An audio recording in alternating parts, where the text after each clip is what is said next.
Tamah insanın ən böyük düşmənlərindən biridir.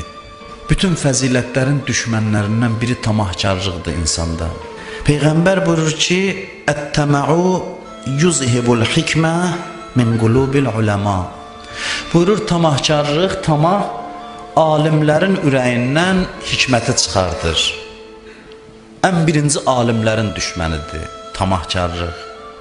Din alimlərinin və bütün alimlərin düşmənidir. Hikməti ürəkdən çıxardır. Hikmət bilirsiniz nədir? Hikmət budur ki, insan hadisələri baxan kimi düzgün qiymət verə bilsin. Buna deyirlər hikmət. Təbiblərə niyə həkim deyirik biz? Bir həkimə getdim. Əslində həkim hikmət kəlməsindəndir. Hikmət, həkim yəni hikmət sahibi. Biz niyə təbiblərə hikmət deyirik? Çünki o baxır, gözlə müayinə eləyib, əgər həkimdirsə doğrudan. Elə bir nəticəyə gəlir ki, sonra gedirsən analizə, laboratoriyaya, həmin nəticəni o da deyir. Həkim buna görə deyirlər. İlk baxışdan düzgün diaqnoz qoyur deyə, xəstəliyi müəyyən eləyir deyə ona həkim deyirlər. Həkim odur ki, hikmət sahibi. Aləmə baxır, hər hadisəyə baxır. Hansısa bir vasitəsiz dərhal düz qiymətini verə bilir onun. Bu istisna bir xüsusiyyətdir. Allah Quranda Loğmanı tərifləyir, deyir biz ona hikmət vermişdik. Loğman o qədər əziz insandır Allah yanında. Hikmət sahibinin qiymətinə baxın ki, onun nəsihətləri, mən həmişə bunu diqqət eləmişəm, doğrudan təəccüblüdür. Allah sonuncu kitabında Loğmanın sözünü öz sözü qərar verir. Loğmanın nəsihətlərini ayə kimi gətirir. Yəni elə bu mənim sözümdür. Hikmət belə bir şeydir ki, bir adamda oldusa, danışdı, gözü yum, elə bil Allah danışır səndən. Hikmət belə bir şeydir. Allah Loğmana bu hikməti vermişdi. Buyurur, alimlərin, hikmətsiz alimin nə xeyri var? İnsanın elmi nə qədər çox olsa, hikməti yoxdursa, cəmaatı da azdıracaq, özü də azacaq yolda. Oxuduqca azğınlığı çoxalacaq. Buyurur, hikmətin düşməni nədir? Hikmətin düşməni tamahkarlıqdır. Alimin gözündə nəyəsə rəğbət oldusa, tamahkarlıq oldusa, kaş mənim olsun oldusa, o heç nə, o alimdən heç nə. O hissi ürəyindən çıxartmayana qədər onun sözünün təsiri olmayacaq. Gözü dünyanın neymətlərində olsa, insan gərək qaçsın bundan. Tək alimlər yox, hər bir mömin bundan qaçsın. Çox ağır xəstəlikdir. İnsan heç nəyi hesablamadan bəzən fikir vermişsiniz, nəyisə istəyir. Bizdə belə bir xəstəlik var. Qəlbimizi bağlayırıq, kaş filan şeyim olsun. Üzr istəyirəm, biz belə söz işlədik, ağzının suyunu axıdır, hər şeyə baxır. Bu tamahkarlıqdır. Bəhanə gətirir özü üçün ki, mənə bu lazımdır, filan şey mənim. Özü üçün 100 dənə dəlil gətirir, amma baxır, görür, istəyi ehtiyacına görə deyir. Bir maşın görür, ona tamah salır. Birinin əlində bir telefon görür, ona tamah salır. Gözü orada buradadır, hər şeyə həvəs salır ürəyinə. Bütün xəstəliklərin başlanğıcı buyurur, əsl-i şərri ət-təmə. Bütün pisliklərin, şərrin əsli tamahdır. Həvəs salmaqdır. Başqa şeylərin həvəsini ürəyibə salmaqdır. Dünya adamı həlak eləmir, dünyanın həvəsi adamı həlak eləyir. Hər şey o birinci həvəsdən başlanır. Bir zərrə qədər ürəyində bu həvəs yarandısa, diqqətli ol, səni aparacaq özünə tərəf.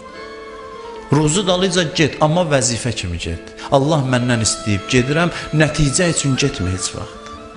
Gözün onda olmasın, niyə qazanmadım? Bu ruzu sənindirsə, sən də durub getmisənsə dalıcan, Allah yetirəcək. Əgər Allah nəzərindədirsə, bu yetirəcək, sənindirsə. Yox, gördün yetirməyibsə, da nəyə narahatsan sən? İnsan Allahı hərdən həyatından çıxardır, başlayır başqa şeylərin həvəsini ürəyinə salmağa, buna deyirlər tamah. Allahı nəzərə almadan nəyisə istəyirik. Bu yaxşılarda olur, bu pislərin xəstəliyidir. Yaxşılar ibadət eləyənlərdə də çox olur bu xüsusiyyət. Yaxşılıqları pis eləyən, xəstələndirən bir bəladır bu. Elə ki, gördün ürəyində həvəs yaranır, deyirlər, dərhal istəyi 30-dur yerində. Nəfsə cızıq qoymaz onu. Hara qədər gedəcək sonsuzdur. Onu dərhal yerində 30-dur. Bir Arifdən soruşdular, dedilər, görəsən bu, indi nəsə bizə xüsusi cavab verəcək. Dedi, ağa bu məqama, bu dərəcəyə hansı əməllərlə çatdınız, hansı zikirlərlə, hansı namazlarla, dedi yəqin bu deyəcək Məfatihin filan səhifəsində filan dua var, onu oxu, filan namazdan sonra filan zikir var, belə cavab gözləyirlər ki, sən bu məqama necə çatdın, dedi, heç nə, nəfsimlə danışdım, uşaq kimi qoydum qabağıma, başa saldım, dedim, ay nəfs, sən bunu istəyirsən, istəmə, sənin ziyanı vardır. Heç nə, özümlə danışdım. Özüm öz nəfsimə hədd müəyyən elədim. Hərdən bir adam öz-özü ilə danışa ki, istəyirsən, istəmə, xahiş edirəm. Elə şirin-şirin danışasan. Mehriban şəkildə özü başa salasan ki, sən artıq şey istəyirsən. Bu şeylərin həvəsini ürəyivə salma. Çox pis şeydir. Əl əleyhissalam buyurur ki, qəli'ut təmə'i yufsidu kəsirəl vərə'. Buyurur, təmahın bir azı vərəin çoxunu aradan aparır. Vərə bilirsiniz də nədir? Yadınızdadırsa orucluqda mən danışdım. Bir var təqva. Təqva budur ki, adam günah eləməyə. Vərə budur ki, insan günahdan qaçsın. Bir zərrə qədər tamah ürəkdə olacaqsa, təqvanı xarab eləyəcək. Bəzi şey var ki, bir zərrəsi, bir qazan yeməyin içinə, bir zərrə nəcis düşsə, hamısını apar at o yana. Ondan onun yiyiləsi bir şeydir. Bu da belə bir xəstəlikdir. Bir zərrəsi ürəkdə varsa, qəlb təqva ilə doludursa, girdisə ürəyə tamam, o təqvanın hamısını xarab eləyəcək. Onu xarab eləyib, aradan aparmayanacaq, səndən əl çəkməyəcək. Odur ki, onun azı ürəyivə girəndə həvəslər gəlir, kəş filan şey olardı, orada filan şey ev tikərdim, burada filan şey. Biri var vəzifədir, hər bir insanın vəzifəsidir, evi olsun, təminatı olsun, bunlar tam təbiidir. Hər bir möminin vəzifəsidir, ruzu qazansın, bu tam təbiidir. Özünə götürsün, əlavəsini Allah yolunda xərcləsin, bunlar hamısı ibadətdir. Mən bunu deməyə lüzum görmürəm. Yəni, bir insan bu cür niyyətə evindən çıxsa, yolda birdən təbii ölümlə də ölsə, hədisdə var, bu şəhiddir, ruzu dalıca gedirsə. Yəni, bunun əhəmiyyətini azaltmıram. Amma hərdən özümüz öz Allahımızla oturub içimizə baxanda görürük, yox, bu Allah sözləri bəhanədir. Ürəyimdə bir həvəs var ki, bu mənim əlimə gəlsin. Gəlməsə az qalır ürəyim partlasın. Bütün bəlalar deyib bundan başlanır. Sözümdən nəticə alaq, sözümü tamamlamaq istəyirəm. İnsan dünyaya nəyə görə gəlib? Bir alim deyirdi ki, Allahın sözünü tərcümə ilə söz, Allah bizdən nə istəyib? Deyir, insanların zikri var. Subhanallah, subhanallah. Allahın da zikri var. Allahın bir zikri var. Allah gecə gündüz bizdən bir şey deyir. Təsbih bilən məcazi deyə əlinə götürüb deyir, mənə bax, mənə bax, mənə bax. Mənə bax. Başqa şeyə diqqət eləmə. Sən mənə bax, mənə nəzər elə, mənə diqqət elə. Mən varam sənin başının üstündə. Biz gəlmişik bu dünyada susuzluğumuz artsın, artsın Allahın yoxluğundan. Teşnəliyimiz artsın, artsın. Birdən qiyamətdə Allah özünü bizə əta eləsin, ağışımıza alaq Allahı. Dünyada onun üçün qalırıq qısa müddət. Ki burada susuzluğumuzu artıraq, diqqətimiz onun yanında olsun. Tamahın ən böyük dərdi, bəlası budur ki, fikrimizi hasalandırır, aparır başqa istiqamətə. Dünyada adamı məşğul elədir, diqqət yayınır. Siz diqqəti az şey bilməyin. Elə bilməyin, diqqət az məsələdir. Bir adamın nəyə diqqət eləməsi çox qiymətlidir. Diqqət çox mühüm məsələdir. İnsanın diqqəti Allah yanında olarsa, əməlləri islah olar. Diqqəti Allahın yanında olarsa. Odur ki, deyiblər, Quranda ayələr var, iki cür ayə var.